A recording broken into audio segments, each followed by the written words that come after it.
Il y a très longtemps en Égypte, il y avait un bébé nommé Moïse. Il est né à une époque où les choses étaient difficiles pour son peuple, les Israélites. Le pharaon, qui était le roi d'Égypte, avait peur de leur nombre croissant. Alors il a édicté une règle maléfique, tous les bébés garçons des Israélites devaient être enlevés. Mais la mère de Moïse ne voulait pas que cela arrive à son bébé. Alors elle a élaboré un plan courageux.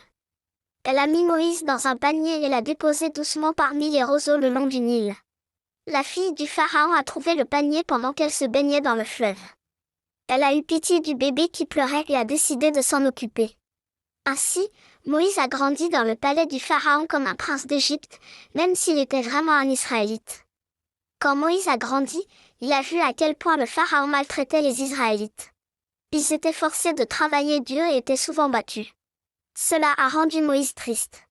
Et un jour, il a tué un garde égyptien qui battait un esclave israélite. Après cela, il a dû quitter l'Égypte. Il est donc parti dans un pays lointain et y a vécu pendant de nombreuses années. Puis quelque chose d'incroyable s'est produit. Dieu a parlé à Moïse à partir d'un buisson en feu qui ne se consumait pas. Dieu a dit à Moïse de retourner en Égypte et de demander au pharaon de laisser les Israélites partir en liberté. Retourner en Égypte n'était pas facile. Le pharaon ne voulait pas écouter Moïse.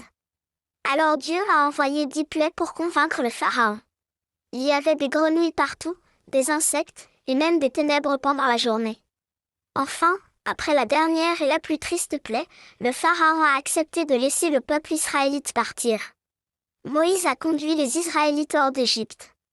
Mais leur voyage n'était pas terminé. Quand ils sont arrivés à la mer Rouge, le pharaon a changé d'avis et les a poursuivis avec son armée. Mais Moïse faisait confiance à Dieu. Il a étendu sa main, et quelque chose d'incroyable s'est produit. La mer s'est fendue en deux, et les Israélites ont marché à travers sur terre sèche.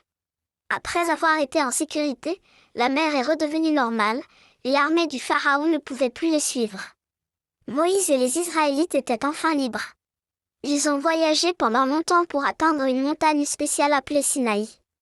Là, Dieu a donné à Moïse les 10 commandements, qui étaient des règles importantes sur la façon de vivre et d'être bons les uns envers les autres. La vie de Moïse a été pleine d'aventures et de miracles. Il a commencé comme un bébé dans un panier et a grandi pour devenir un grand leader qui a aidé son peuple à trouver la liberté et leur a montré comment vivre gentiment et justement.